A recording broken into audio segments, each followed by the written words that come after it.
All aboard the paid train. Toot toot.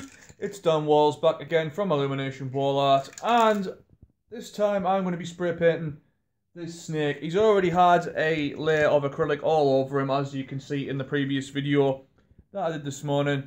So what I'm going to do now is I am going to set the camera up again, get masked up, and show you what I'm going to do with this guy. I'm just going to budge things a little bit further over here. There we go.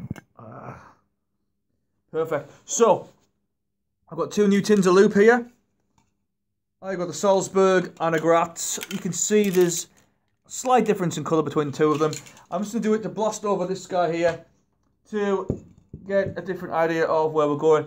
I am going to open the window and get my mask on to let some fresh air in, because this stuff is really potent.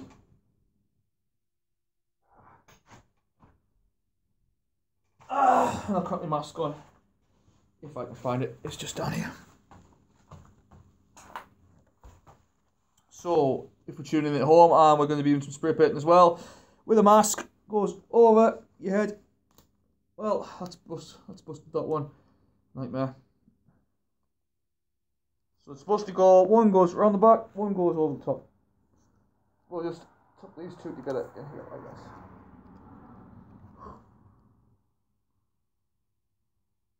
Okay, so there we go. So when we have the darker patch, we're going to be going with the Graz, and the lighter bits we're going to be going with the Salzburg. Okay, let me just get my bearings here. Yep. I just want to buzz this in as well. All the way along. Up and over, not much pressure on the can itself.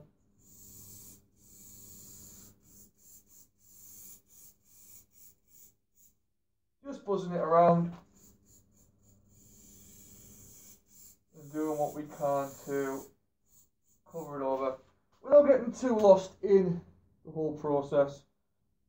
A little bit in there. I did make a bit of a mistake of doing that bit. That's going to be a lighter part. You have to excuse me on that part. That's fine, that's fine. And there's a little bit around here. And along the top end. Nope, wait a minute. Yep.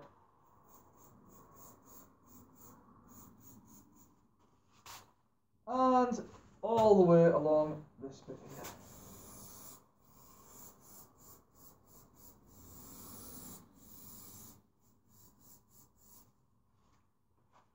Let's see how this looks now when we change it over to the Salzburg. And we'll just buzz this bit in with it here. There we go. So we've got some different tones going in.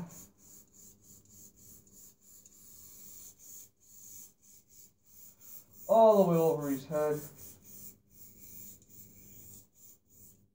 Being careful to leave some paint so we've got an idea of shading and keeping the lines that we are going to be putting in again later on. And over along the top. Like this, and then we want to do the whole back end of his tail here, up here like that. I'll just go out the way of the shot and work this way around. And we're just taking our time. Don't worry about the overspray, because a lot of this is going to get lined again and cropped at the end when we cut it out.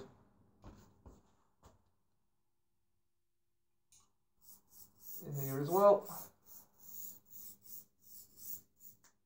and under here, like this. So we've got him. Went a little bit too light there. I'll just pop back on the Graz to have rid of this bit. There we go. Now, for the underbelly and the mouth, I am going to switch it up to maybe a cream kind of colour. I'll just grab one from around the back of here.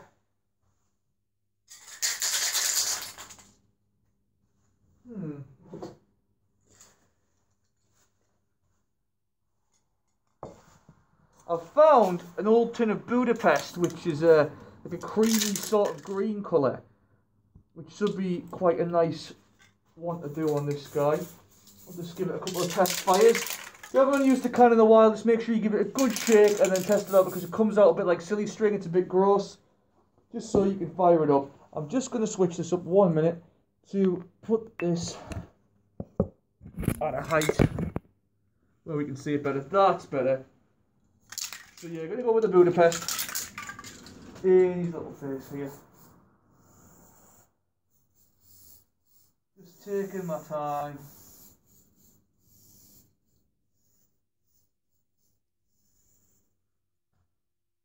Very nice, very nice. As I see here with my very fine lines, I haven't switched the caps. I'm just going very, very gentle with my finger pressure.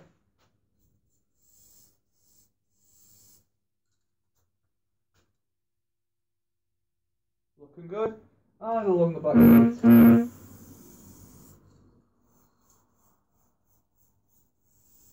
Just taking the time and putting it in like this. So there you go, we're starting now to get somewhere with this snake. The thing is, with the Budapest, it is a little bit too dark to what I'm after, so I am going to go over with some cream. I'm just going to dust over it, but I need a bit of cardboard first, so I'll be 1 second.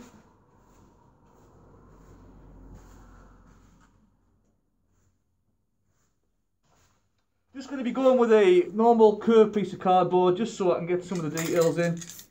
Once again, spray it on the top part over the cardboard and not on the snake itself. Just to give it that dust in his cheeks. And you can use it for under and over, like that. Just bit by bit, just to give it a bit of a build.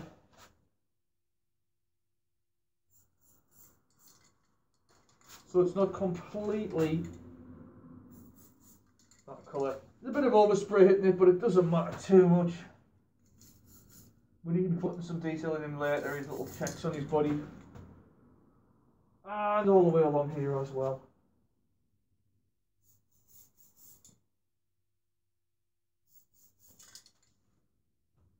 Really starting to give him some details now.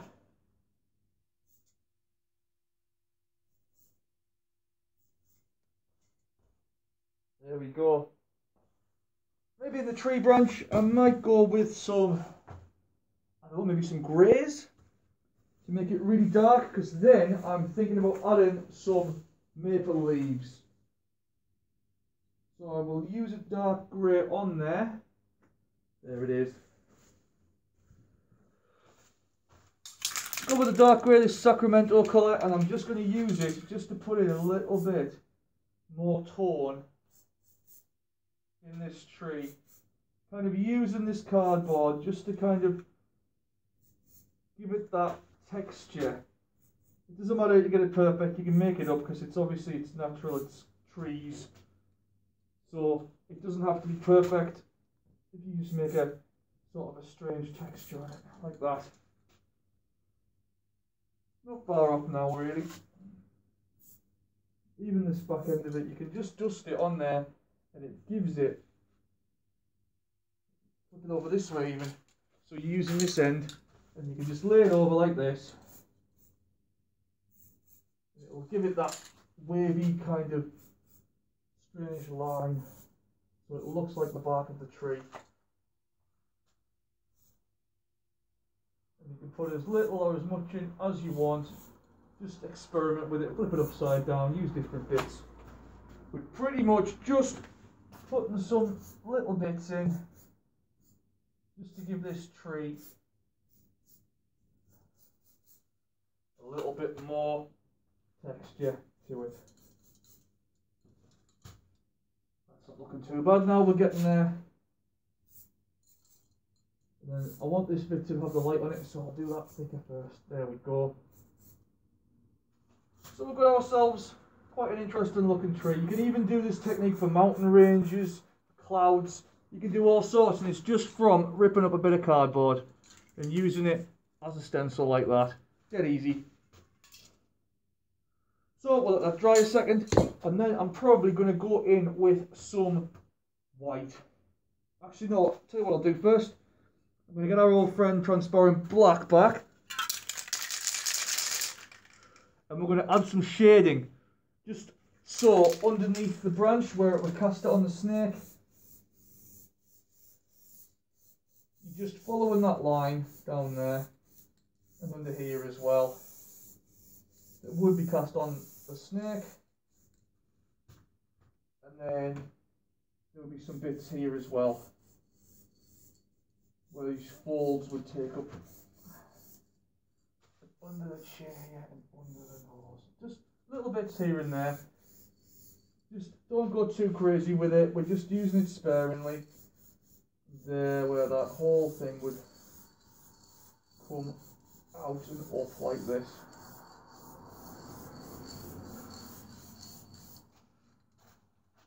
There you go. See, it's just doing it bit by bit.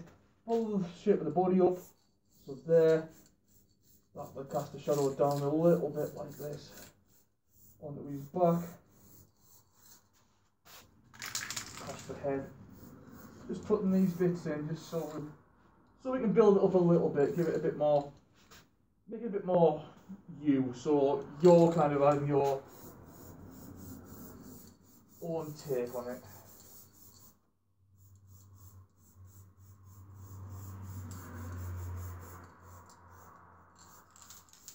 And in the tip of the tail here, we'll kind of come down a little bit to there. Even here around the eyes, we'll just put a little bit of shading in. And once again, if you do too much, if you don't like it, you can always change it later on. But for now, we're putting it in just to get an idea of where we're going next.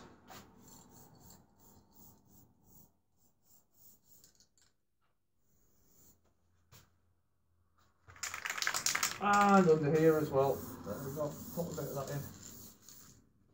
So we may have gone too dark, but that doesn't matter. We can always change it up and put some bits in later, like what we were thinking. I think now I might switch it up to a white spray paint because I want to have a good contrast between the dark, or the undershadow, and the light hitting in from the top. So I will get myself a Blanco.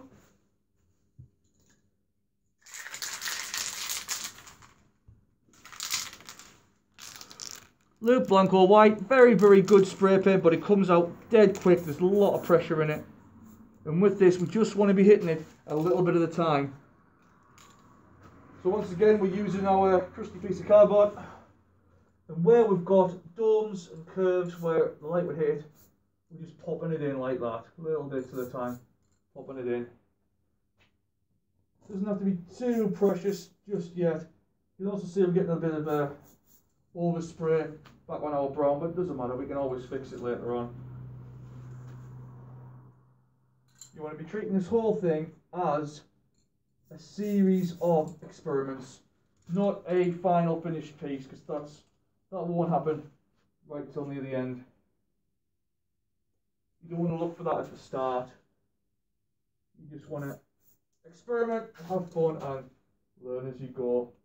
This here will separate off this section of the body from there, and also this bit here with it, that bit of the snake, top of the tail, and we're just popping it in here and there until we get what we want out of the whole piece. This also gives it like a soft, subdued kind of light, so it's not too harsh. If I want to put really solid right into it, then I will add gloss from the Johnson's can and apply that with a brush. Like that.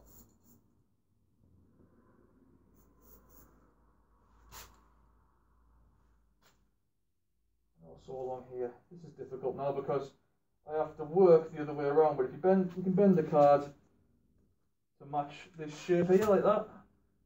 And we just want to blast this side a little bit, like this. So yeah, we're definitely getting there. I am going to leave this for now, let it dry, and I will see you in part 3. possibly later on tonight. Much love.